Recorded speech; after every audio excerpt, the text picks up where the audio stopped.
underserved areas, because these local governments are making that public safety spend as a requirement. They have no choice but to go to. If it's okay, maybe we can turn back to that if you don't mind terribly, since Senator Warner's here and some of our providers are coming in. Would that be all right? I'll turn this over to Hap Connors then. I think most of you probably know Hap. He's a former county supervisor here in Spotsylvania County and vice president for CIT, to introduce Senator Warner. You guys can sit up here, because aren't you going to be in the second panel? Provide Aren't they going to be up here? Oh, you're going to sit up here. water, chairs.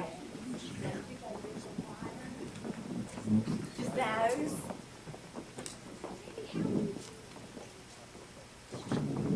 this is me, like, they'll share, there better be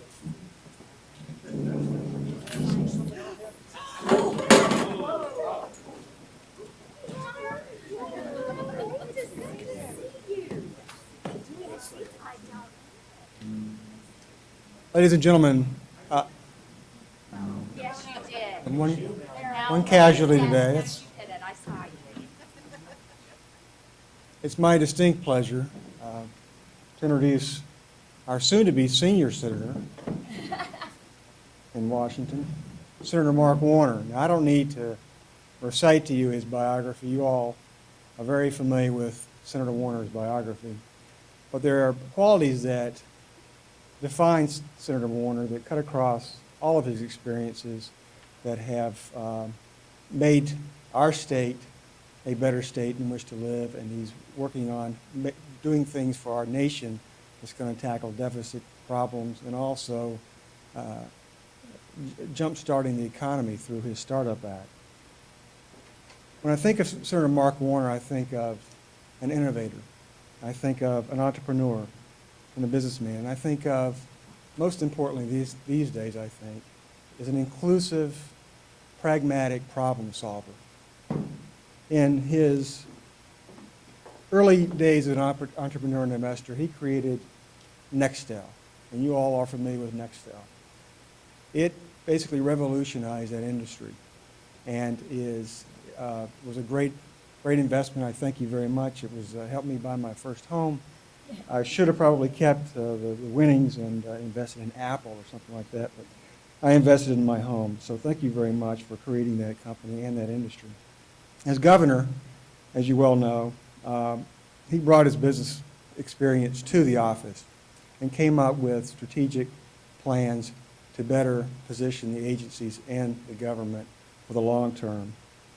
One of the milestones of his tenure as governor was reaching across the party, reaching across the aisle, and bringing both Democrats and Republicans together to solve a real structural fiscal problem in the state. And because of his work, he has left the state in a much better position going forward today. And a lot of the benefits that we're seeing today in our economy, in our state, are due to, in no small part, to the work of Senator Mark Warner.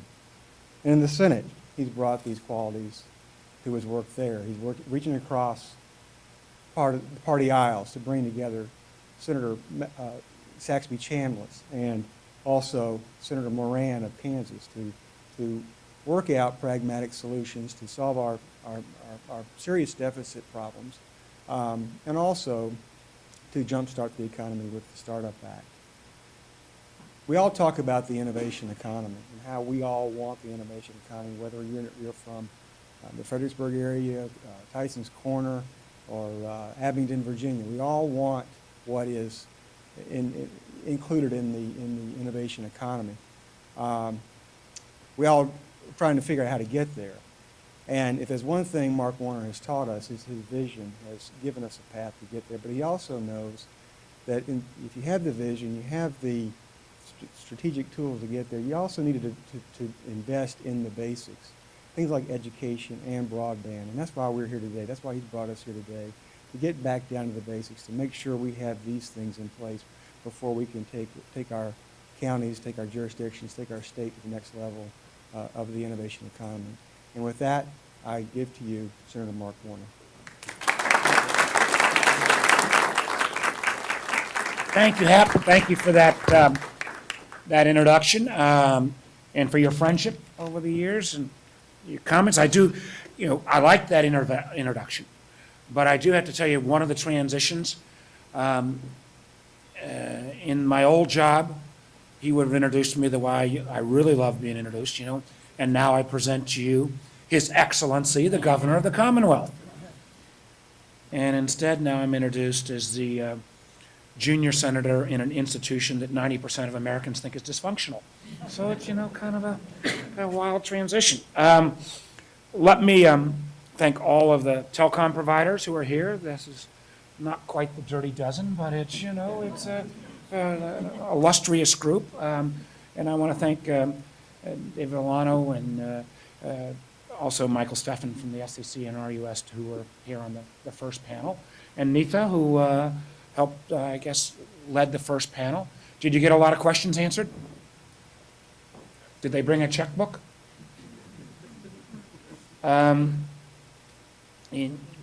Because obviously today, I think back, many of you were together. Where did we do it? Charlottesville? Where did we do the first one? Charlottesville? When the stimulus had just passed and we were first trying to look at how we could make sure Virginia got its share, and I was reviewing the documents, and Virginia did fairly well in terms of dollars from both the NTIA and from RUS. Now, that there were some areas where we didn't do quite so well, and I've continued to hear from those communities how we make sure that we kind of still get back in the game on making sure we've got some public support for these broadband services, because I really do think broadband is not going to guarantee your community's economic success. But the absence of broadband pretty much means that you're not even going to be on the map in terms of being looked at for future job growth. And, as we think about where we stand right now, and I don't know if anybody went through these stats beforehand, we're at 46 million Americans without any real access to broadband, and probably another 50 million on top of that who have rates of speed of access that would be a broadband only on the 20th century mindset. But 46 million Americans, close to 18%, disproportionately in rural communities. I think it's, 46% of rural communities don't have any access to broadband. We see that in many parts of Virginia. And one of the things that is so troubling to me is that, I think the FCC is moving us forward, and I commend their efforts and Chairman Janikowski's efforts to try to think about freeing up more spectrum. And I actually think that their universal service fund reforms are good. I know that's problematic if you are a traditional carrier in certain communities, and we can kind of get at that but in a minute here. But actually, maybe some of the folks here might be concerned about that. But I do think moving in the right direction towards more mobility, towards more broadband, all terribly important. Unfortunately, America has now fallen to 24th in the world in terms of amount of broadband, and we're way down the list in terms of speed, and we've got to do better. Again, the couple points, other points I want to make is that, as excited or disappointed as many of us may have been about the stimulus opportunities and the monies that NTIA and RUS were able to distribute, I'm not sure in a realistic way you're going to see a lot more after we finish those final amounts. I want to be realistic with the $16 trillion debt that we're looking at, $4.5 billion a day.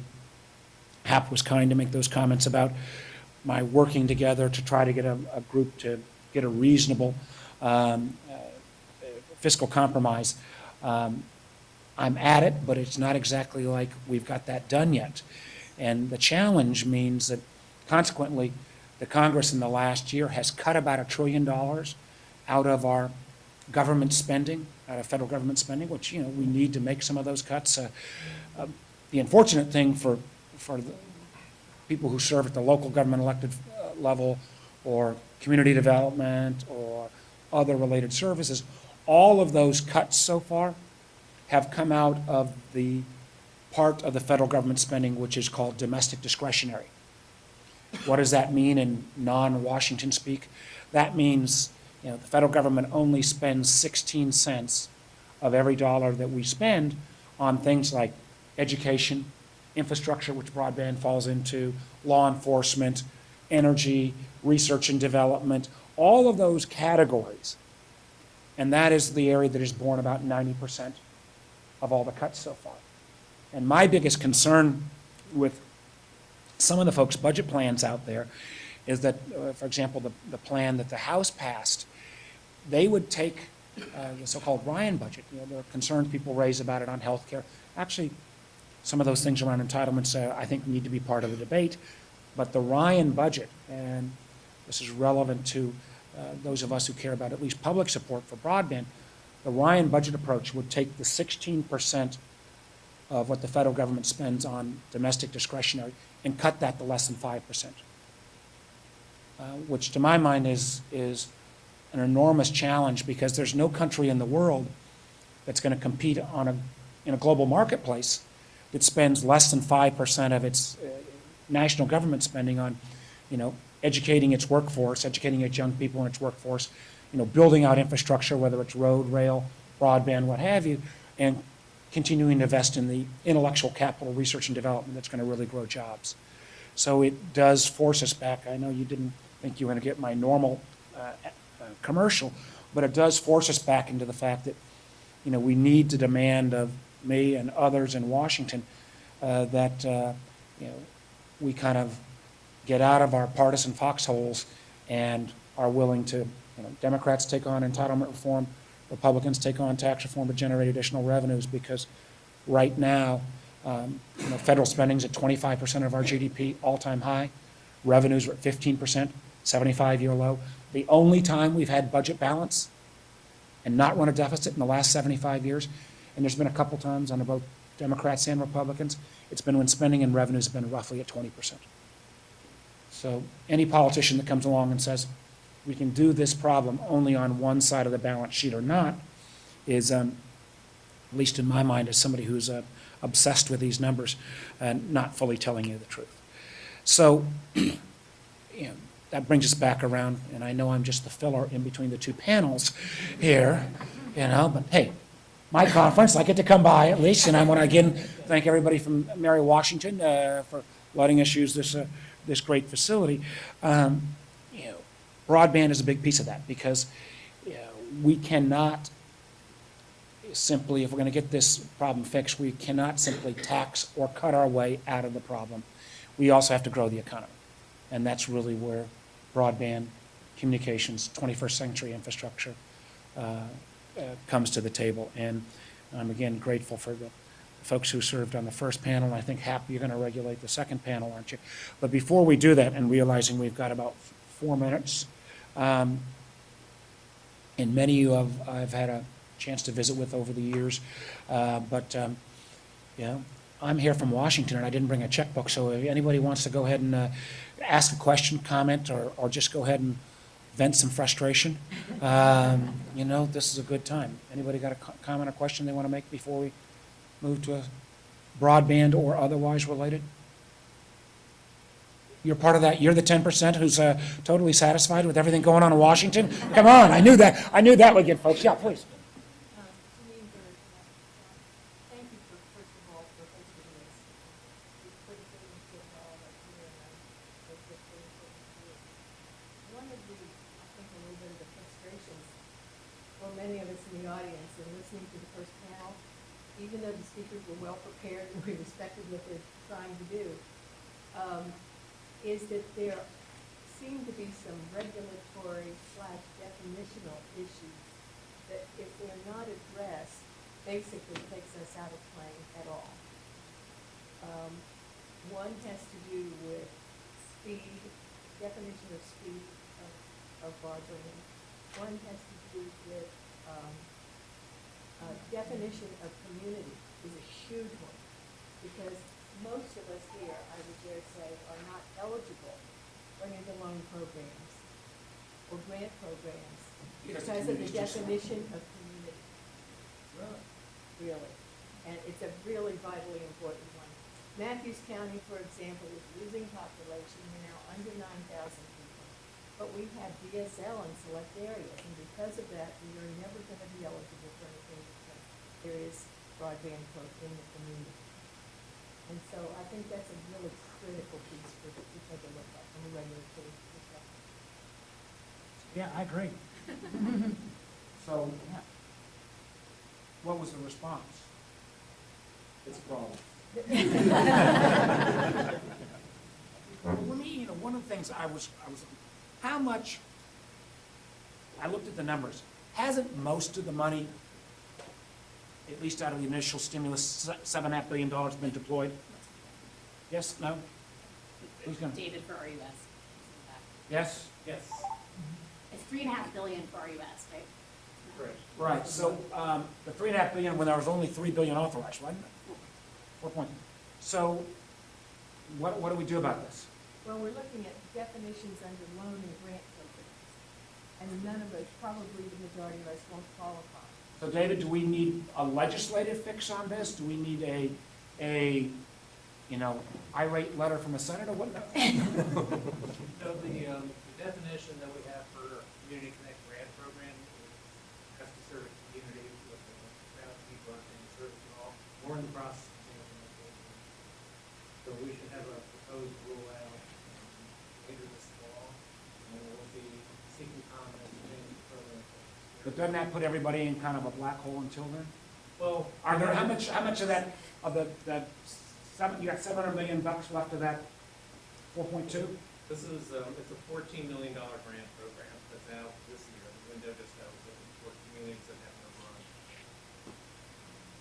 The It's not community is stimulus money, this is just defined a in our small case as the grant. county. Oh, so it's just, can you go after a subset of your community that doesn't even have DSL? Not according to the, no, So not according to the Under our loan definition. program, we should, but not under this grant program was intended to get broadband to communities that had no money. So we're in the process of changing the definition with speed, and that'll be out for next year. And the speed definition will go up so the DSL won't qualify as kind of pushing you out of it? So that'll be proposed, that'll be increased, so we have to see what comes. But wouldn't this, and again, I appreciate you being here and answering folks' questions, but this has got to be a problem in a wide, not just Virginia, but a wide swath of the whole country, right? Correct. And it's one that we recognize that we want to change, but we're going to be changing it for next year. Can we accelerate it? Because it just seems a shame that if we're missing the window for what remaining little amount of dough is left. Well, this, hopefully we'll get an appropriation for next year, for the program. This money expires the end of, part of the stimulus. So for next year. Oh, this is the ongoing, regular program. Also working on farm bill. There's, the Farm Bill's got some, There's been some discussion about some larger one. okay, all right. Well, I'm glad to hear this, because I want to hear this straight up, so let's hear some more. Yeah, please. Senator, I think part of the solution there is at least in Virginia with the existence of corporate counties or separate legal entities and so forth, that if the regulations recognize incorporated towns, if the service stops at the town border, that would leave the balance of the county still open. But most of the wire centers extend DSL beyond the town border. Yeah, but if you did have one, if you did have one where the DSL service ended at the town border, the rest of the county, would that qualify? Can we get you on record just saying that? Well, right now, it wouldn't, because it's the Community Connect grant program, so it's an entire community that would not have broadband. So if half the community does and half doesn't, that community would be eligible for the grant, but somebody could come in and apply for a loan, potentially, to provide broadband on behalf of the community. We like grants better than loans. Yeah, it's only $14 million, so. Oh, it's only 14 million? Not a lot to go around. That's why we targeted the most unserved. It's, this gentleman here and then this gentleman here. Yeah, I think that some of it is an issue of mapping in there, the getting actual data to the qualifies with broadband, what services are available. As was brought up earlier, I think that some of the data is coming directly from the providers. Obviously, they're giving a very shiny look of what broadband coverage looks like. And that kind of hurts. in doing that, because they're saying we offer service up to this point. You are saying that providers occasionally puff the coverage maps? No, they just believe that's what they're trying to do. I had 4G right here. All right, And that's tough. back to, yeah, we didn't, we started this back when I was governor, doing some mapping stuff, yes, isn't that, I thought we were in pretty good shape on that, are we not as, no? Not too much. Those were wrong. Those are wrong too? Sending out the provider, same information all over. Here and then here? Two things. One, this gentleman stole my thunder on my first point. I'm from Watertown County, it's rural Western Virginia. The mapping is incorrect. And I think part of that is that some of the providers are showing the wireless provider technology that they are calling that broadband.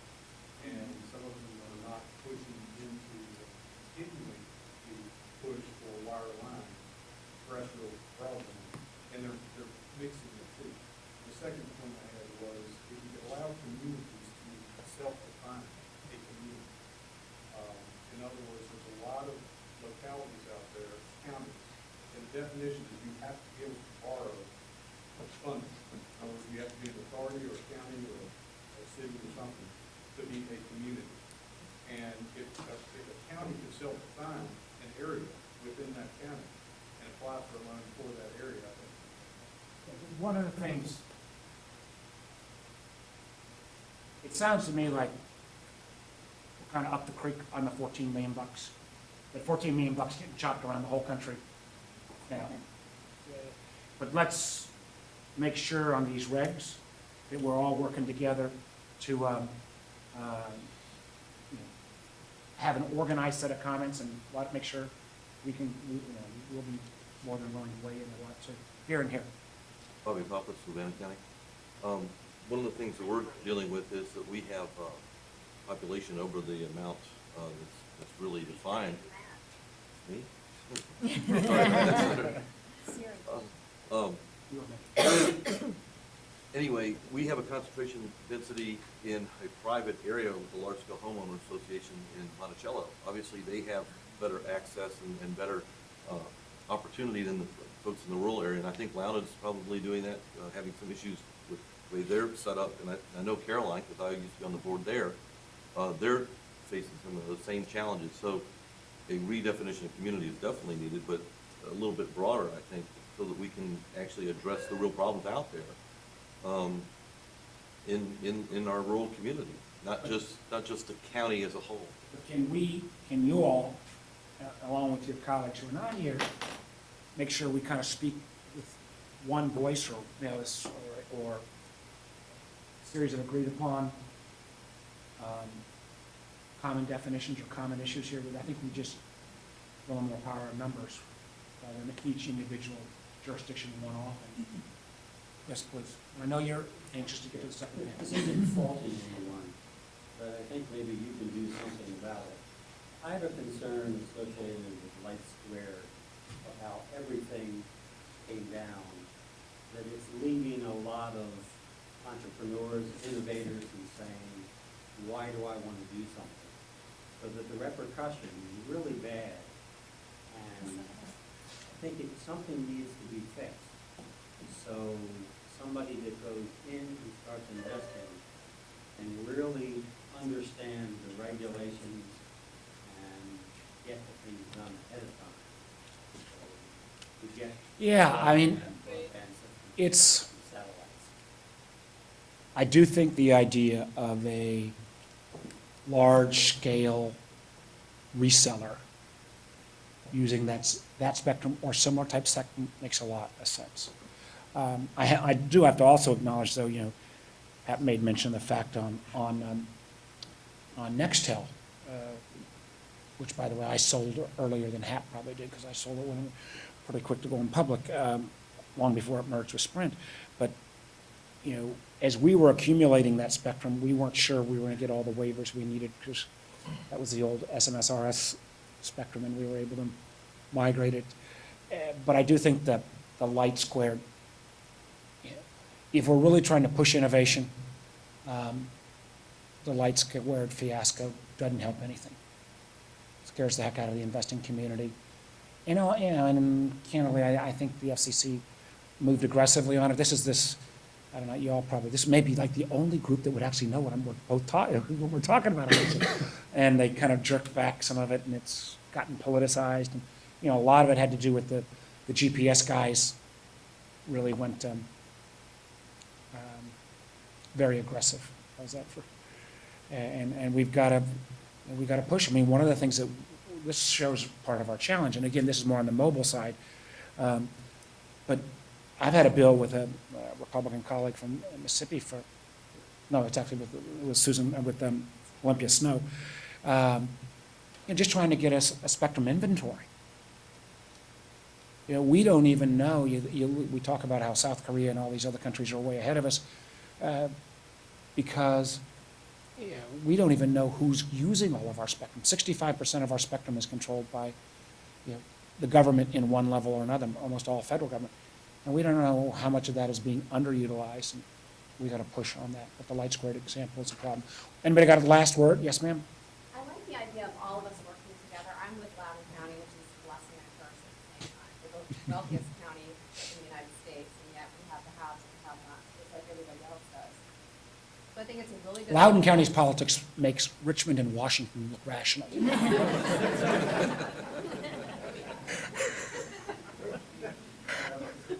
And I say that ecumenically, doesn't matter which side's in charge, but go ahead. We have all of eastern Loudoun, which is completely wired, we have all of western Loudoun, which is not wired. We have the same challenges that all the other counties in the city have, and I think that it's really important for all of us to work together to try to find a way to determine what is broadband. And, we have all of our neighborhoods and all of our communities have DSL, we're gonna be excluded too. We have all kinds of, communities out in western Loudoun that have no broadband at all. And to follow up on that, the whole concept of Weaver County, we're running very similar, it's not just all broadband, but looking at economic development situations. We don't qualify because we're not expressed. If you look at the entire county, there we are, because we have also defined it as a point. But you look at possibly any county we aren't expressed, so someday, I bring that up, it is an issue. Well, I was very current on this stuff, circa 2000, 2001, puts me about 10 years behind, which puts me about 10 years ahead of most of my Senate colleagues. But, one of the things that I would just, and I'll make this final comment, then I'll get out of here, I'm going to mess up your timing, is that I think there will be ongoing appropriations out of the Farm Bill and elsewhere. But the idea that there's going to be some new big pot of money, I don't see it. And so how we think about a more aggressive partnering with our telecom providers, and I think the old days of those of you from kind of the governmental side, where you can say, come on in, and by the way, we want to also charge you $1 zillion for a site or right away or other stuff. If you don't have the coverage you need at this point, wired or wireless, we're really going to have to find ways to very aggressively partner with the private sector carriers. The long-term value, and this is going to be hard, the long-term value, especially if you've got a county next door that happens to have a revenue source coming from siting, and you're going to then be saying, well, no, the price to come to your county is they want this at bargain basement prices or as kind of an in-kind. I think it's a hard choice to make, but I think at the end of the day, and I may just have been too biased as a guy that used to fund some of these guys, but I think at the end of the day, the value of getting broadband into your community is going to probably be more valuable than the individual revenue stream you might see from, getting a good siting lease or something. So we would, we want to continue to look forward with RUS, with the FCC, with NTIA, and anybody else where we can access federal dollars. But I recall, and I don't want to, I know there were some of our colleagues in Southwest Virginia who turned back some money a few years back. I'm not sure those days are going to come back. So, I hope we can find a thoughtful group of providers here who will give us some good ideas.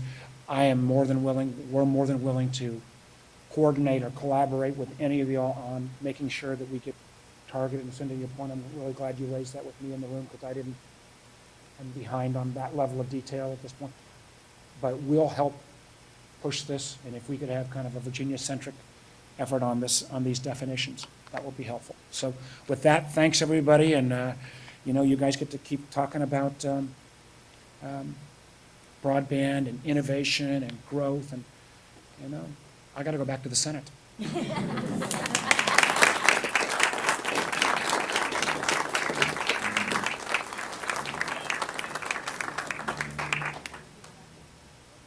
We can still call him His Excellency Mark Warner. Thank you. I want to recognize Marty Wilder back there, too, the Chief of Staff, President Roy Curley here at the university. Thank you, Marty, for being here. Real quickly, because I know you all have a lot of questions you're anxious to get to, I wanted to just introduce the panel real quick and let them introduce themselves, not in any order here, because I'm looking at the agenda.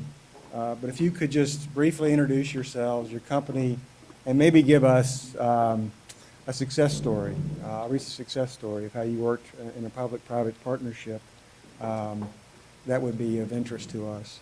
With us today is Tad Durisso of Mid-Atlantic Broadband Cooperative. If you could just raise your hand, and thank you.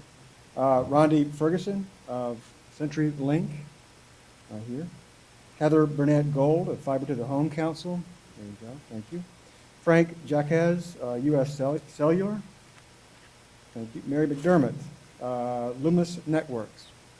Welcome. Daniel Meenan of Intellos Wireless. Don McNeil, Exo Communications. Greg Najjar of Sprint Nextel.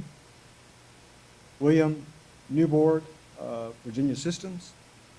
Donnie Owen, MGW Communications. And I think that is it. Welcome. If we could just start with, to my right, and go all the way down, just 2 minutes about you and your company, and maybe a recent success story. And then we'll take some questions. Ronnie Ferguson, I am the Virginia Hospital Operations Quality. And people are not familiar with our company. We are now the third largest telecommunications, landline telecommunications in the U.S. And probably a couple of success stories. One of them, when we get at RISA, we run NBC, they do grant funding every year. And while we have spent a lot of our own money to deploy high-speed internet across Virginia, there are pockets where we simply cannot afford, cannot make a business case for it. We do 50/50 grant funding that they've done every year. We will apply for dollars, $500,000, $1 million investments. We've done it 3 out of the past 4 years. We've applied and are waiting again this year to get high-speed internet because we've never been able to get it. And Henry County down in Southwest Virginia, we've got 90 to 93% penetration. A lot of that is with the funding from NBC. We've also been successful in private, but where developers are putting in large subdivisions and really want to bring high speed to a lot of wells around Albemarle County. The internet is not able to do it for the developers, being able to kind of come in and offset our business investment in our dollars. Thank you. Good afternoon. I'm Dan Meenan with Intellos Wireless, for regional wireless provider in Greensboro, Virginia, just west of Lawrenceville. We currently support about 420,000 wireless customers throughout Virginia, West Virginia, also the exclusive full service provider of networks. About 50% of our network. Generally, those Sprint customers reside in certain parts of our territory. Most of our customers share the Telus cell site and switching in the markets that we choose to stay in. In March of 2010, Telus filed 2 environmentally friendly applications for broadband funding under the American Recovery and Investment Act. The first application requested $9.8 million in funding to upgrade 137 of our existing cell sites with 3G data services in underserved areas of the community. Unfortunately, this first application was not approved. However, our second application requested $3.3 million in funding to upgrade 34 of our cell sites in and around Hagerstown, Maryland. This application was approved in August of 2010, and we successfully completed the project in May of 2011. It is scheduled and on budget. Total cost of the Hagerstown project is $4.4 million. And Telus Wireless funded the remaining $1.1 million, 26% of the total project cost.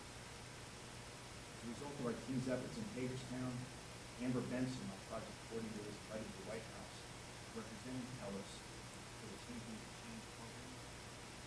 This Champions of Change award recognizes successful programs in improving lives. Historically, Telus and other regional carriers specialize in delivering the latest technology in rural areas. Further, we have a proven track record of effectively utilizing government funding to upgrade our network to deliver advanced data services in the shared areas. I'm happy to tell us to thank you for hosting this event. I look forward to discussing future potential opportunities to bring advanced data services in the shared areas. Thank you. Good afternoon.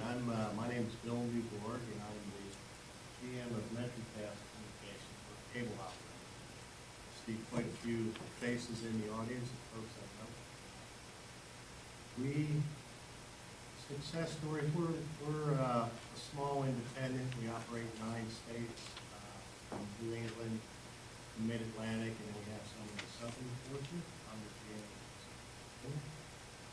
We've spent the last couple of years rebuilding most, not all, we're not done yet, of these systems we don't have any government partnerships. And I think our success is that our areas, which are commonly known as Middle Peninsula and Northern Vector, are some of the least served areas in the state. And we as an entrepreneurial company, we have to invest a lot of money deploy the triple play. We're going to finish up the rest of it probably early 2013, and we'll have it offered everywhere. That's about 43,000 passes. So as a small company, we've done some stuff, some E-rate with some of the communities. We've done some wholesale work on broadband.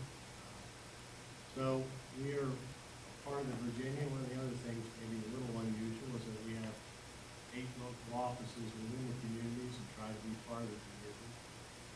And I call that a success story. My name is Donnie Owen. I'm the Director of Business Development for NGW Communications. We're a small independent telephone company of 45 years in Williamsville, Deerfield, McClellan, Dallas, Shenandoah Valley. We have moved out to include some services in Sandy and now in Galax and Independence. We're a CLEC in West Virginia, and North Carolina.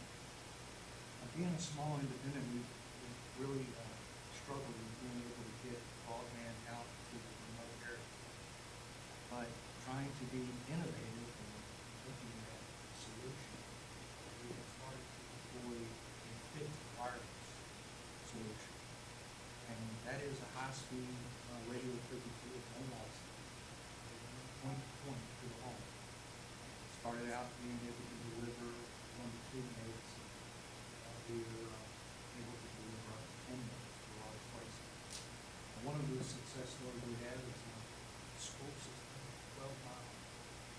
And our service area, we can only provide copper services, we can only provide the voice service to them. So working with some other partners, we've been able to build a wireless system to deliver a broadband connection. We all know that wireless is not stable with your fiber connection or even your high-speed copper itself. But we have just tried to be innovative in providing solutions because we have to first look at the cost and if there's going to be the cost recovery of small telephone companies today, federal cuts, it's not hard for us to be able to justify how we're going to we want to serve the area. So we've been able to come up with some other ideas as far as Canton and Galax. We've created a call center, and our own local call center has done two things. It started to educate our employees. We've seen them graduate from the call center to become technicians and other leaders in our company. But it's also given us a one-on-one relationship with our customers, and we've been able to educate them.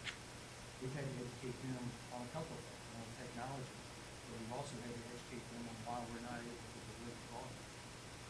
That's one of the difficulties. So we've had some success, but we're still struggling with being able to go forward to deploy in the community, like I hear you talking about. Thank you for having me. Thank you. Thank you all. My name is Greg Najar. I'm the Director of Network Engineering at Sprint Excal. I began with Nextel in Boston in 1995 and moved to the DC area about 2000.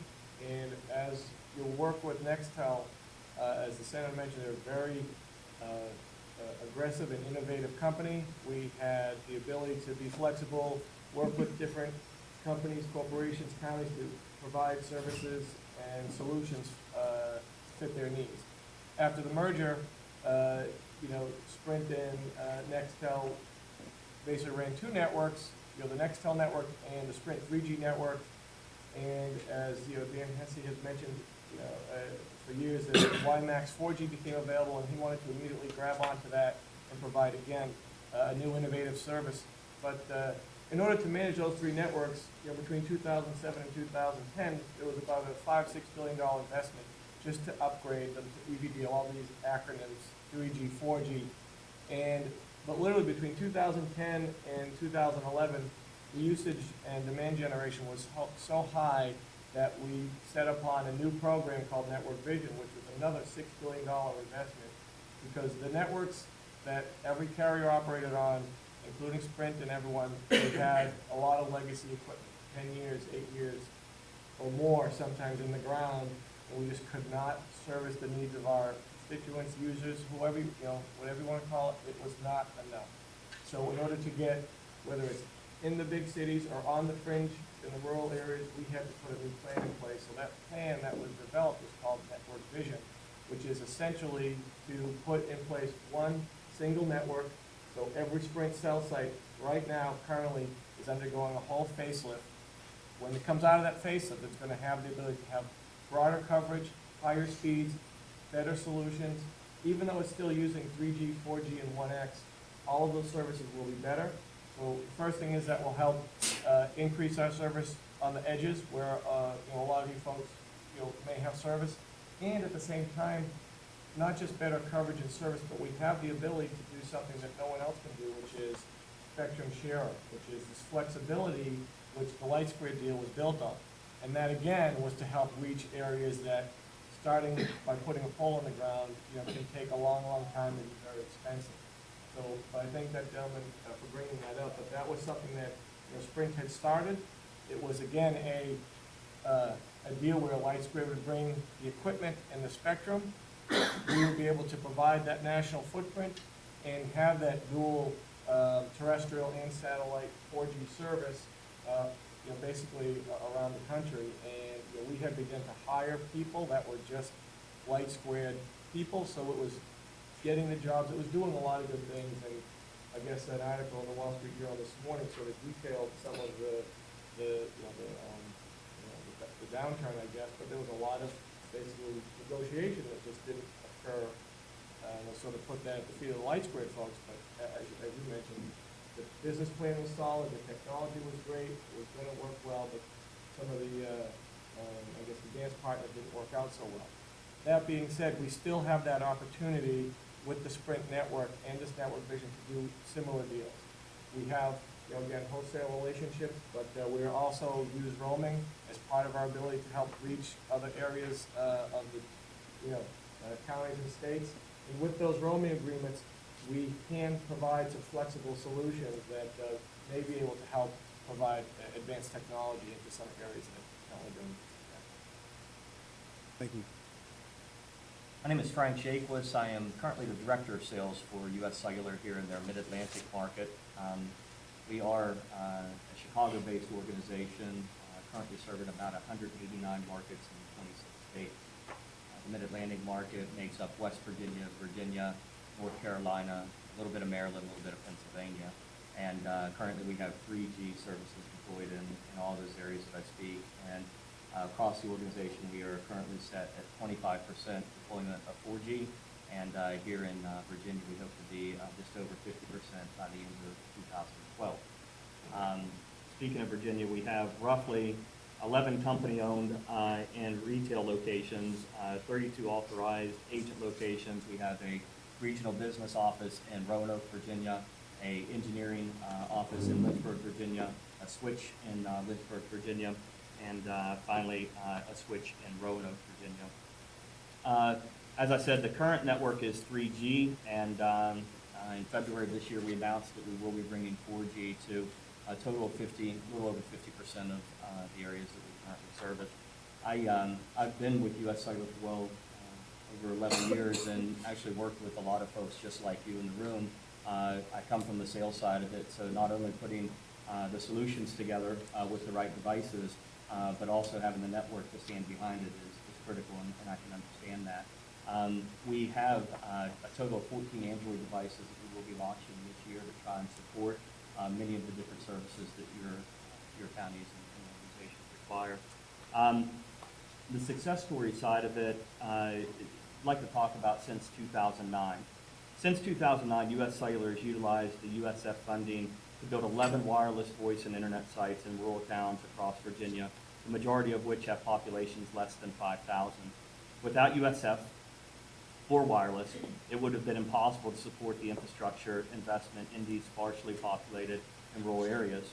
We will be able to roll out LTE in Virginia with existing USF funding, but rural communities like Bassett, population 1,388, or Volney, population 1,598, could be deprived of the new wireless sites and high-speed wireless broadband, further widening that digital divide between the rural towns and the rest of America as this funding dries up. We'd like to thank the Senator for his efforts in the Senate to protect this program. Thank you, Frank, and sorry for butchering your name. Thanks. Hi, I'm Tad Daraso with NBC. As many of y'all may have heard of our project, we're probably a lot different than most of the providers up here because most of these guys are all of our customers. And thank y'all for, and members for thank you for working with NBC. We were created in 2004 to solve a problem in Southern Virginia. Our footprint extends, if you look at a map, just draw a line from Richmond to Roanoke south. That's basically the Southern Virginia footprint. Since 2004, we've built out about 1,500 miles of fiber optic cable, backbone network, through various grants from the Virginia Tobacco Commission and the federal government. We actually won 3 BTOP grants, which explains why we probably have drinking problems and other stress in our office, but we're almost done with those. Really the exciting part of what we do is we are strictly a wholesale provider. All that means is we don't serve any residential customers, we don't serve schools, hospitals, businesses, anyone directly. Our business is working with the carriers to really help expand that coverage of broadband in the market. Back in 2004, it was a hope and a prayer. We said, we got a business plan, we think it'll work, it sounds really good, let's hope it works. So the Tobacco Commission put a lot of money into it, and we're pleased to announce that it is more than a sustainable project. We're finding that today, if you look at the 20 counties and 4 cities that we serve, we're able to connect 100% of our K-12 schools, providing 100 megabit connectivity for the private sector who's reaching those schools. And at many times at less cost than what the incumbent provider is paying or charging for T1 lines. So it's been a huge change in our environment to be able to do that. If you look at all the community anchors and the business parks and things that we've served, that's a great success story. But the problem that many of you also see is how do you get the residential? How do you get those areas of the county that don't have a business park, that maybe are not near an elementary or high school? How do you fix that? So we have done 3 programs that we're working on to kind of address that last mile component. First is we've done 50-50 matching grants. CenturyLink has been probably one of the largest providers that have applied for that program. Grant funds are provided by the Tobacco Commission. Just to give you some rough numbers, we've probably invested $3.5 to $4 million over the last 5 years. That has been matched 100% by the private sector providers. With CenturyLink, we have some wireless ISPs and regional providers that have participated in that.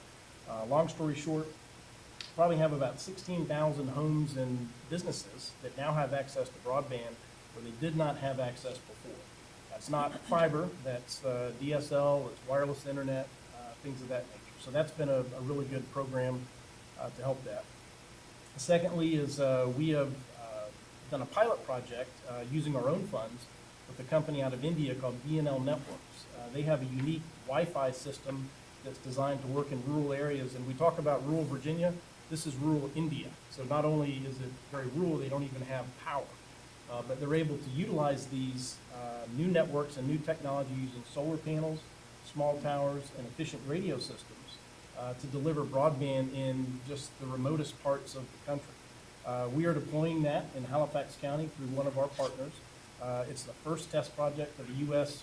of this technology in the U.S., and we're hoping that that's going to show some benefits that we will be able to kind of roll that out to others as they look to expand that. Lastly, we have contracted with a company to do some pilot projects for TV white space spectrum. Some of you may have heard of that. It's a new spectrum available. Well, it's unlicensed, but allowing people to use the old TV UHF, I said that right, frequency to deliver broadband services.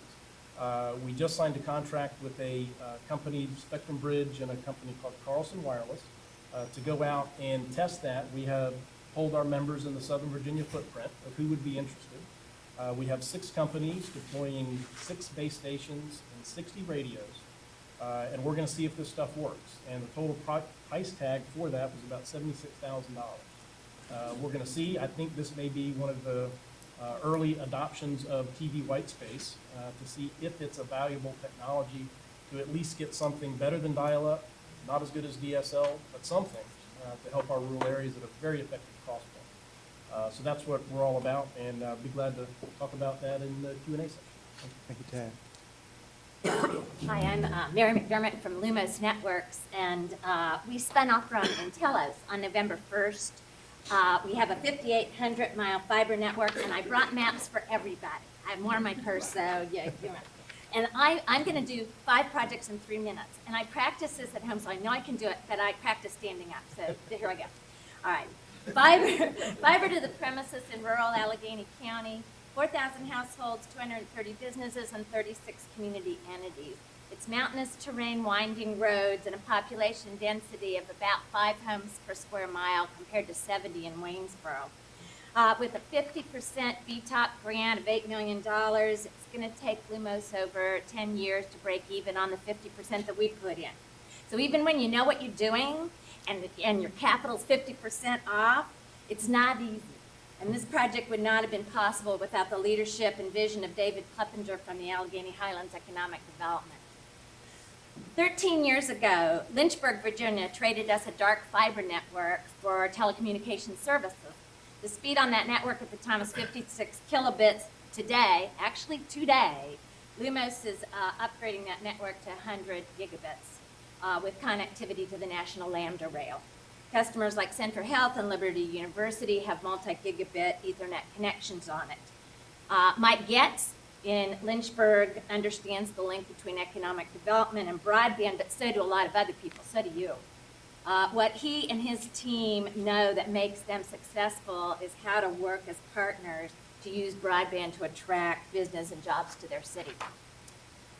Last month, Smithsonian Magazine ranked Stanton, Virginia, number 8 on its list of the 20 best small towns in America, from their Shakespeare Theater to 5 historic districts to the best-looking park and garage in the country. Stanton invests for the long term. In July, I was the Lumos representative at a city council meeting there where they approved the purchase by the city of an IRU, an indefeasible right of use, in a fiber network that crisscrosses all of Stanton and connects every school, library, fire station, courthouse, city building, even the traffic lights. And as the Stanton CIO, Kurt Plowman, handed me a purchase order for $1.2 million, I thought, I should be in sales. I mean, this feels great. But actually, the city attorney and I spent months negotiating it. But thank goodness our teams had a great deal of faith in us, and they went ahead and built the network while we were working on the IRU. So, okay, here we go. 2 more. All right. In February, the Virginia Community College System selected Lumos to provide broadband. 19 community colleges, 27 sites linked over a Metro Ethernet fiber backbone. Community colleges, all of you know, particularly in the rural areas, are so vital to us. They make higher education accessible and affordable, and they provide training that Virginia workforce and Virginia employers like us need to be competitive. On the back of every Lumos business card, it says our technology comes with people, and those people have relied for years on Dabney, Lancaster, and Blue Ridge Community Colleges to help us get the skills we need. So we're thrilled to provide broadband facilities so that 19 colleges have new opportunities to share and collaborate. And if any of them are in your area, you know, think about linking into this. Finally, this is from our neighbors next door in West Virginia. I am a Mountaineer. In 2007, the FCC awarded the West Virginia Telehealth Alliance an $8 million grant under the Rural Health Network Program. Today, the Alliance has a statewide network infrastructure that connects 300 rural sites to the teaching hospitals at West Virginia U and Marshall and the urban hospitals in places like the Charleston Area Medical Center. And when they announced the grant, Senator Rockefeller came to that, not Senator Warner, and he said, just imagine our rural health care centers will be hospitals without walls, each of them with access to the best health care professionals in our state. So we are proud to be a provider of the hub sites for that network and the connectivity for about 70% of the participants. So my point in talking about 5 different things is, you know, June 18th is going to come and it's going to go. But there's a lot of ways to get there, and broadband deployment is worth it. So thanks very much, and I'd love to answer questions, and please take a minute. Thank you, Mary. Hi, I'm Don McNeil, Chief Marketing Officer at XO Communications. XO Communications is a national broadband provider. We've been in business since 1996. We were really born out of the deregulation of telecom. We're pretty proud of the fact that we've been around this long. It's been a very tough and competitive market for those who follow that space. But you know, over the last several years, we've been able to grow our revenue to $1.5 billion. We're headquartered in Herndon, Virginia. We have 3,400 employees serving 76 markets across the United States, and 500 of our employees are right there in Herndon. Our approach to this has always been, and in a lot of ways, there's some similarities. It's difficult. It's difficult to provide connectivity. And the approach we've taken is one marked by innovation. And early on, we always recognized that we've got the assets we've got. It's difficult to continue to raise money over the last 10 years and for the foreseeable future. So we've always taken an approach of trying to make do with what we've got. And as was just said, it's really not one size fits all, because I think for each and every market, each and every community, there are different needs, there's different densities, and the approach we've taken is to address we use wireless, we use microwave, as was mentioned, we use copper, and we use fiber. And through partnerships early on with our hardware vendors, much as Tad indicated, there's a lot of innovation going out there. So for example, I think it was mentioned with microwave, we're to the point now where we're serving customers using microwave with 1 gigabit connections. We're also using fiber optic cable. And you can say, hey, fiber's the holy grail. Well, no, it's not, because once you dig up the ground once, it's really hard to dig it up again, and it's really hard to pull more. So over the years, recognizing that, even the fact that we had, in some cases, a terabit of capacity over, a fiber the size of your hair, that wasn't good enough. And we're happy to say that through our innovation and through our partnership with technology vendors, we're to the point now where that same fiber, the size of your hair, can now support 8 terabits of capacity. So that's a lot of zeros. But the point to it is I think, to some degree, if I were in your shoes, I think there's lots of opportunity to look at the technology, look at the partnership. I go back to, for example, copper. Many people thought copper was dead. Well, we're to the point now through another partnership with the technology vendor. We're serving now addressable market has gone from being extremely small to now millions of buildings, millions of business customers where we can serve with up to 20 megs of capacity. Now, is 20 megs flashy? Maybe not, but it certainly is for a small business who's trying to get by, moving from a T1 or in some cases DSL to now getting 20 megs. And the beauty of it is we're doing it with installed copper and we're getting up to 3 megs per pair. The fact that we've been doing this now for 3 or 4 years has enticed our hardware vendors to continue to invest in chips. So now we're to the point where that same pair of fiber, and again, there's some limitations like everything good in life, but it's foreseeable that they can get up to 20 megs of capacity over a pair of copper. And the beauty of it, it's everywhere, it sits in the ground, and it's readily accessible. So, that's an example of some of the partnerships. But, I really think that, Mark, the innovation and continue to engage, collaboration's key. I think much like, many of you here in the room, there's somebody else going through it in other parts of the country. I was on a call with, one of our large customers, for example, is Google. Google is very much engaged and interested in partnering with some of the community. I think they need to even engage with CAT a bit. But, there's an example there where building infrastructure in a cooperative manner to not only serve data centers, because everybody's building data centers, and you might think there's a ton of them everywhere. We're sitting right in the backyard of the largest data centers in the world in Ashburn, Virginia, but that's too small too. More people are building them. They're looking for places where power is cheap. There's a good economic climate and environment, and fiber is ready. And the great thing about, as opposed to years past where, fiber may not be there, the large data center customers are willing to figure out a way to bring the fiber there with them. And to the extent that certainly everybody can't have a data center, but to the extent that it does feed the area. I mean, and one of the things that we did with TAD several years ago is, in addition of providing that capillary network in Southwest Virginia, we were also able to provide him some long-haul fiber so that his IP customers, his data customers, could have access to Ashburn, Virginia. In essence, we brought the market to Southwest Virginia as opposed to having a fiber network that really didn't go anywhere. So, Thank you, Don. Hi, I'm Heather Gold, and I'm president of the Fiber to the Home Council, which is a nonprofit industry association whose members manage, build, and operate FTTH networks. Our network operator members come from all parts of the telecom arena, primarily independent telephone companies, co-ops, CLECs, and municipalities. We are agnostic as to who is building the network. Our sole purpose is to ensure that more communities have a future-proof option. Today, I'm here on behalf of our member company, BVU Optinet. BVU Optinet is the nonprofit division of BVU and provides triple play services with voice, video, and data to approximately 9,500 customers in a 125 square mile area that includes Bristol, Abingdon, and Washington counties over state-of-the-art fiber to the home networks. Now, I don't know if, I'm sure everybody here knows where Bristol is. It's a city that's totally divided. State Street is the state line between Bristol and Tennessee. And its claim to fame before it put in its FTTH network was as the birthplace of country music and home to NASCAR venue known as the world's fastest half-mile track. As the 20th century was closing, the area was seriously impacted, as are many of you, with the decline in tobacco and coal. There was no future for its young people. The city council felt it had to do something radical to stop it.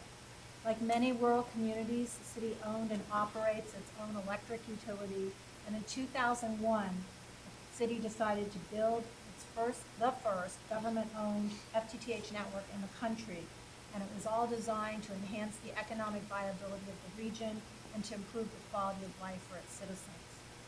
Since then, it's expanded this network, working with its neighboring counties and nonprofits, such as Lenuesco and CPD, the Cumberland Plateau Community Development Area. If that person's here, I hope I'm not screwing that up. And it's bringing much-needed economic development to its area. So we talk about success stories. As many of you know, in 2007, CGI moved a major software development center there, and Northrop Grumman moved a major data center there, such as the fiber was there, they were ready to go, and that's in the Russell County area. 2 other industrial parks have been constructed, and over 200 businesses are now customers. The jobs that these entities are bringing are 60% higher than the average rate that was existing in that area. They have seen lags in the impact. It isn't instantaneous. It's taken 2 to 3 years of the fiber being deployed and in place to begin to see results. Estimates put job creation due to the fiber deployment throughout the area at somewhere between 1,500 and 2,000 high-level, good-quality jobs. And businesses in the Bristol area have seen sales growth. During a recent 12 months, they thought another $3 million in sales revenue, but they think there's a potential for it to get up to $19 million a year. And operational efficiencies using fiber, which they think will soon exceed $3 million a year. They have achieved financial self-sufficiency as of 2009. Revenues of BBU and Optinet are $16 million, and their market penetration was 60%. Most of their customers have saved considerable money. The region as a whole is estimated to have saved over $10 million over what they would have paid had BBU not put in the fiber to the home system. They have done this using internal company financing, U.S. Department of Commerce economic development assistance, and Virginia Tobacco Commission grants. Thank you, Heather. And thank you all once again for your presentations and for being here today. For the sake of time, we'll get right to the questions. Who's first up? Yes, sir. I think we heard so far from a lot of rural communities. We're not going to get grants. We're not going to get anything like that.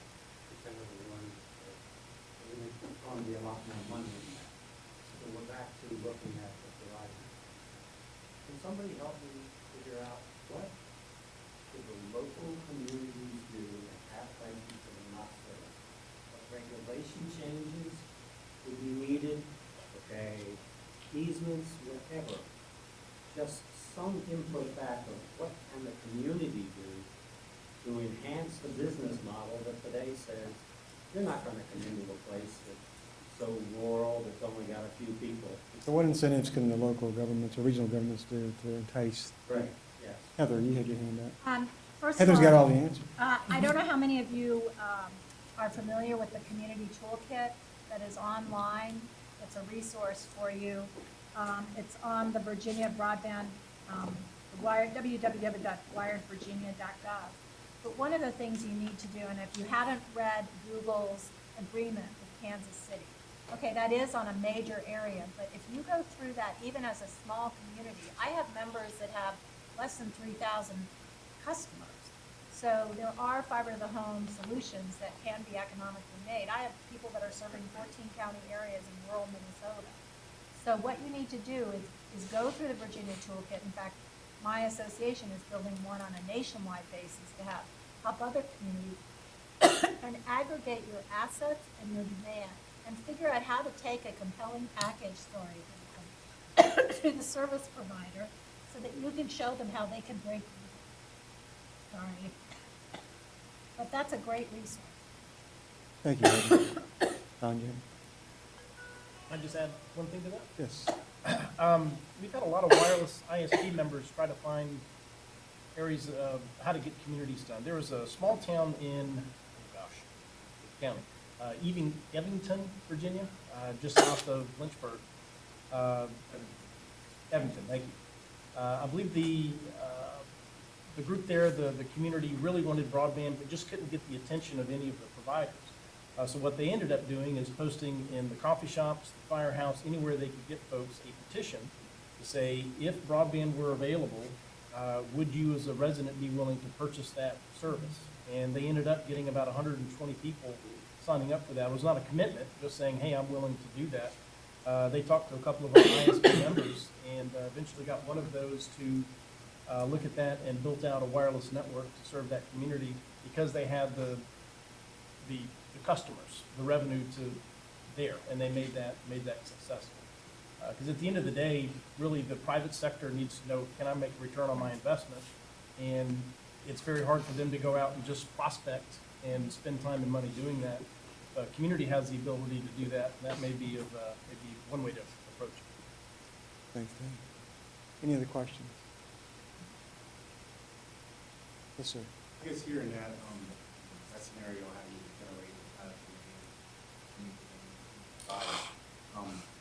providers are up there. What else do you need to do? Because we're in the process from Frederick County, we're in the process of done one survey, we're in the process of doing another survey to demonstrate. At that point, we're going to have a hearing or allow vendors to come in and see our data, present the data. Hey, look, there is viable demand in that. There are strategies. And I don't want to tell anybody how to do their business, but there are viable strategies to produce a return on their investment. And I do think, appreciate the Senator's words early about commitment with us as a community, I believe.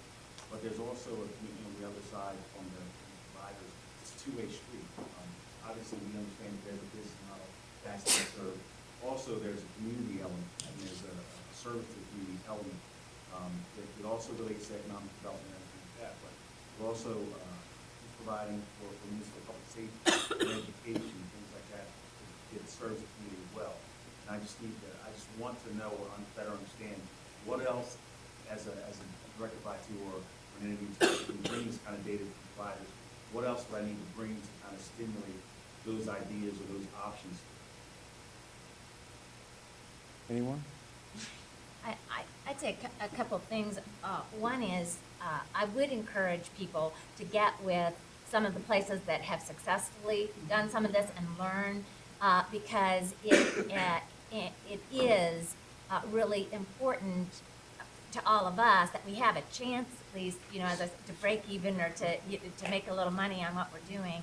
And I also would say start with kind of the economic development angle and getting fiber into your educational institutions, to your, Main Street, et cetera.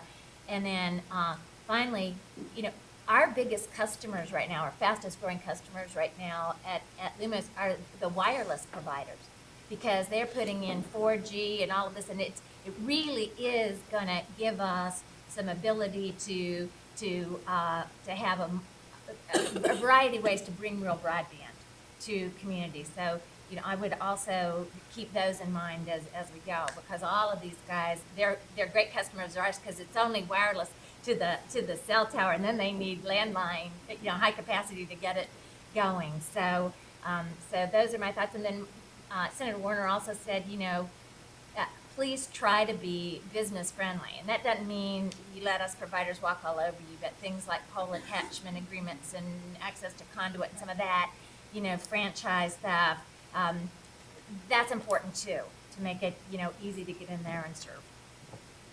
Thank you. Anyone else? Mark, does BML or VACO, do they have, I know that the community toolbox that was updated several years ago, and CIT is going through a map refresh now with some stimulus funding. Is there anywhere on your website that you have success stories? Or is this? What we're doing now from municipal league is we're meeting with small towns all around the state, and we're using Karen Jackson and the tech people and the e-medicine folks to do demonstrations to the small towns about, we need your input in, and here's what you can find from the commission. So that's what we're doing. What are you hearing from your constituent, your members? Well, I think it's the same kinds of frustrations that we hear here today, and that is obviously the competition nationally for the money. That's one of the biggest issues. And I have to say, as far as competition nationwide goes, I ride a motorcycle a lot. If you ride a motorcycle across Nebraska or Oklahoma and places like that, we're covered up with high-speed internet compared to those places. And it puts us certainly at a competitive disadvantage. However, if you're Region 2000 fighting for deployment to to the rural areas, then, you're still, it doesn't matter that you're not in Oklahoma, you still don't have it, and it still makes it hard for people, for the citizens to stay there for their job. So that's the kind of, that's what we're seeing. Thank you. One other thing, just to this gentleman's point, if you have an opportunity to go to a local hearing, if they're doing some zoning, that's always a hurdle towards wireless development. So, we might have an agreement, work something out with the landlord, or if there's an opportunity, say, think Loudoun County school buses, and 900, 450 of them we can track, GPS, everything's great, but, to extend our service, we get, communities saying, don't put that tower up, it's gonna do X, Y, and Z. And, honestly, we had an opportunity where a school bus slid off the road in an ice storm, nobody could call them, 6 hours. Guess what? They approved sites like the next day, because it took something of that magnitude, and it's just, it's too bad. So, from a local level, that can always help to be known as, hey, these people want to put this kind of system in place. I had bought my first house in Concord, Massachusetts, and if any of you know about Massachusetts, Concord's an older town, Minutemen, all that stuff are there, so it's a nice place, but they're very, appear from the outside, like, no way anything's gonna be built here. But literally, in their bylaws, they had how many cell sites, what level of service, neg 95, dBm, these are all engineering terms. They basically said, if you can show us that you don't reach this level of coverage in this area, we'll approve the site. As opposed to allowing us to trample down and put 50,000 sites in there, they wanted to make sure that they had a balance between, health and all these other things, and beauty and all that, but at the same time, good service too. So there is some work that you can provide here. I think I would just add that, by the way, I came from South Jersey, so every site there looked like a pine tree. So down in the southern portion of Jersey, that's what it looked like. But I would also add that our build schedule for, specifically, let's talk about U.S. Cellular. We have 1/3 of the counties here in Virginia that we can offer cell sites in or offer coverage in. Our build schedule is 3 years out from now, attempting to get leasing and those sorts of things. And knowing the pulse of your community and where your growth is going to happen and partnering with us early so that we can get the infrastructure out ahead of it is critical to be able to bring that wirelessly to the ebb and flow of your communities, because naturally the trade zones change and all of that. I too am a mountaineer, and for those that know Morgantown, it changes almost yearly as to how traffic patterns and such are. And I know there's a lot of communities like that here in this town too. So I would say if you can engage us early to figure out how we can be a partner, that would help them both be happy. A good point. Something that we've done, we've partnered with some of the towns, and as they have started to develop, we've helped them manage the deployment of their fiber. And we've even partnered with Stanton, and partnered with Galax, and partnered with Independence. And as we've helped them manage this, then we've looked at city fixtures, water towers, hospital, school buildings. And we've been able to use that since we've been able to bring fiber or broadband to that location. Then we've been able to build a mast or a tower and provide high-speed fixed wireless out to the community so we've reached the edges. And it's been fast as far as deployment, and it's been very economical. Are there other questions from the audience? I was going to ask a couple that had come out of our first panel, if not. So one of them was, we've had a lot of conversations here about kind of partially covered communities. So whether it's within the census block or, at a more granular level, and this is probably more appropriate for the fixed network folks. Do you have any advice in terms of how communities, whether it's on the planning side or if people are kind of, looking at grant opportunities and other funding streams down the road, are there things that people could do 6 months out or a year out? Or is there other advice that you might give to any of our communities? Sure, Mary. I was fascinated by the discussion of the definition community under this program, because when we got our RUS grant in Allegheny County, Covington and Clifton Forge, you guys have probably been there. That was considered too urban for the grant.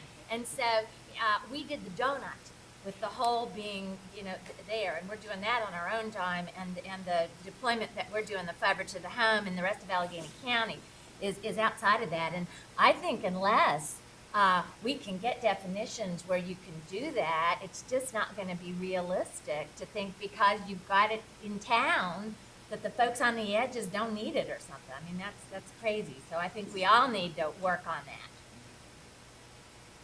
On the provider side also, there's a lot of discussion about the Connect America Fund, and obviously we had Michael Steffen with us earlier.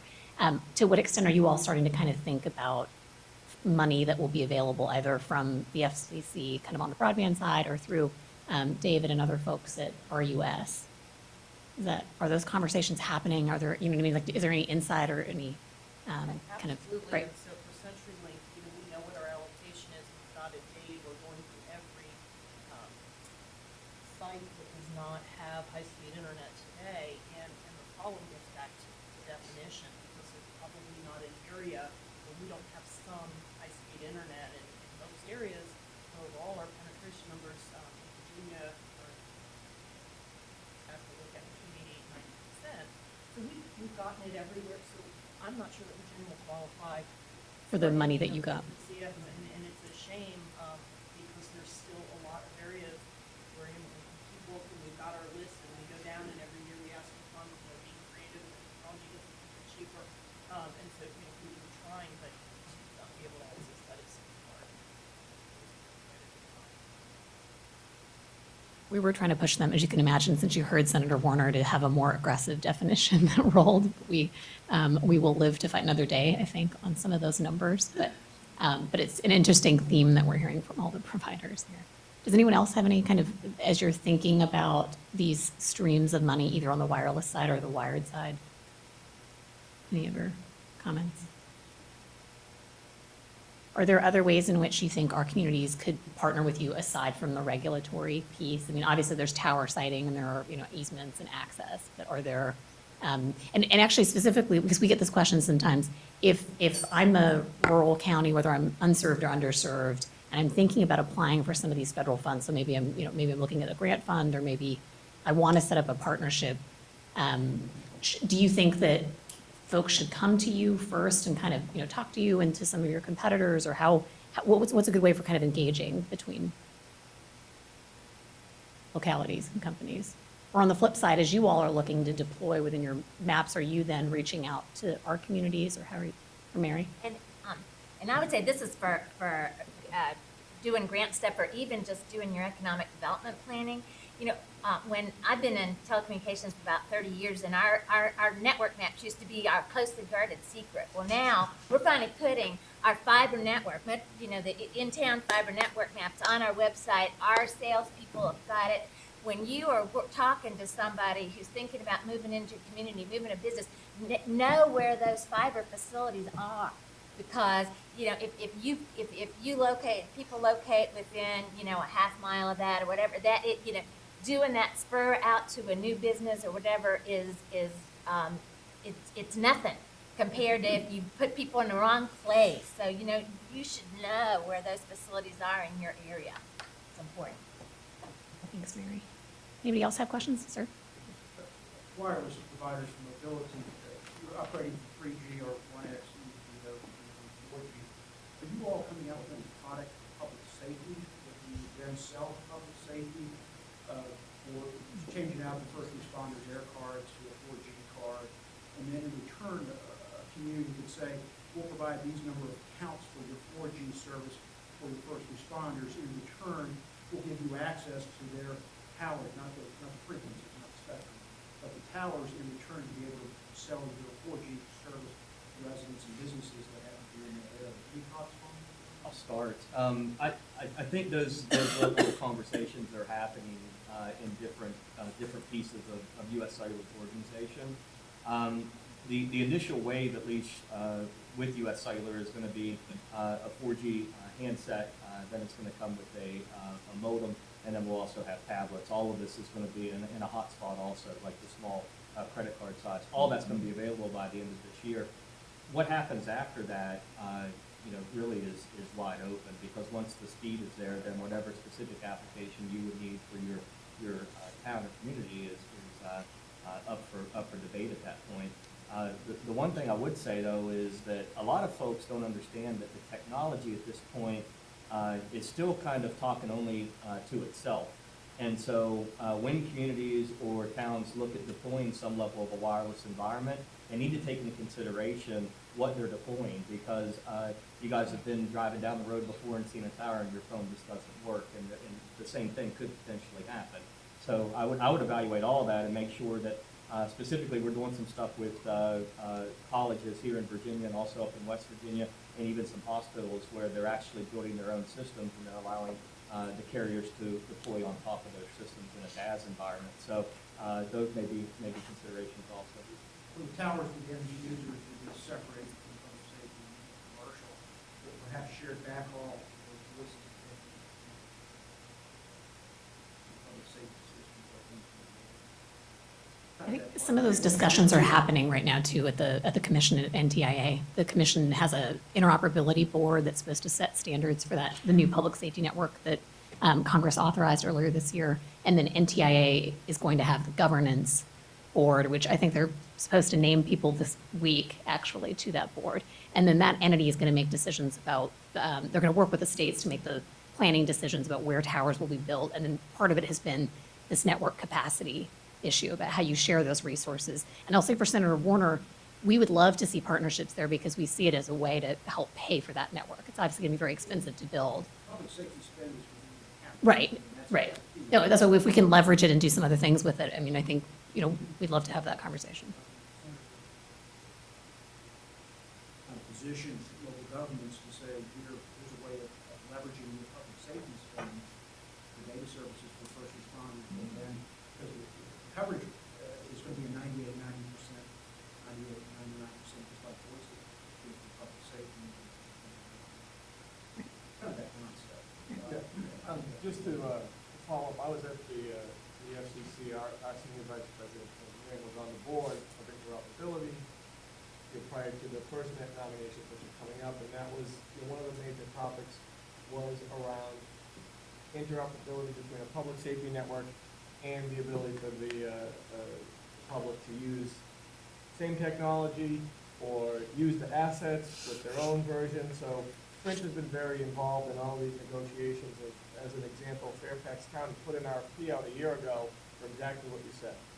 We want you to build all these sites, provide all of our public safety entities with, special 700, which is the D block, 700 megahertz service. And then, once you get the towers there, do whatever you want almost.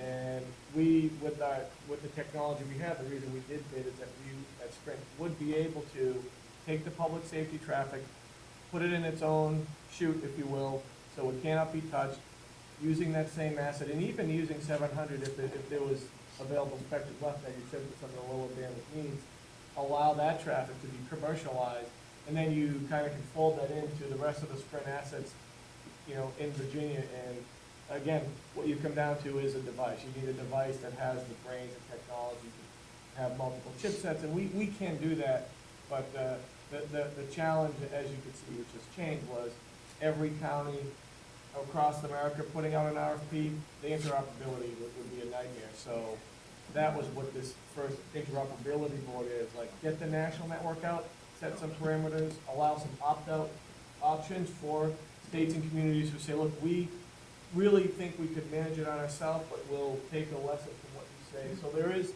the road is being paved to allow that kind of service to do what you said.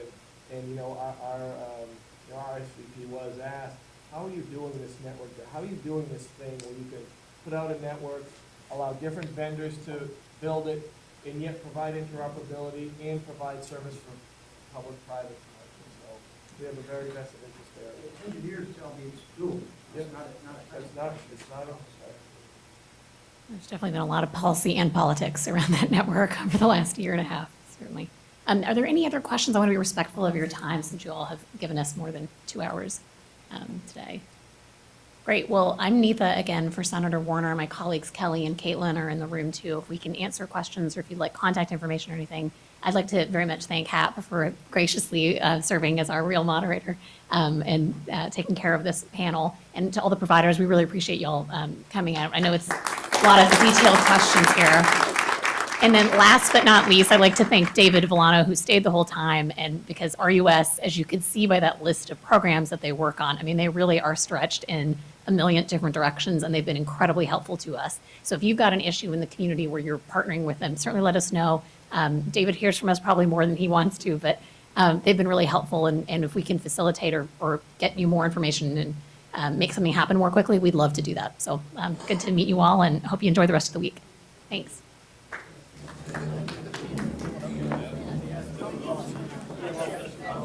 Yeah, I'm gonna stand here, give him out like program. I'm trying to get in and put him on people's chairs.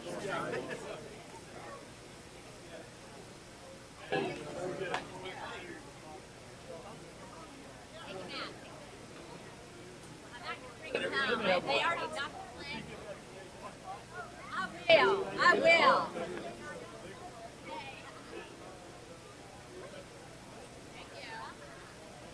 Wendy, I love it.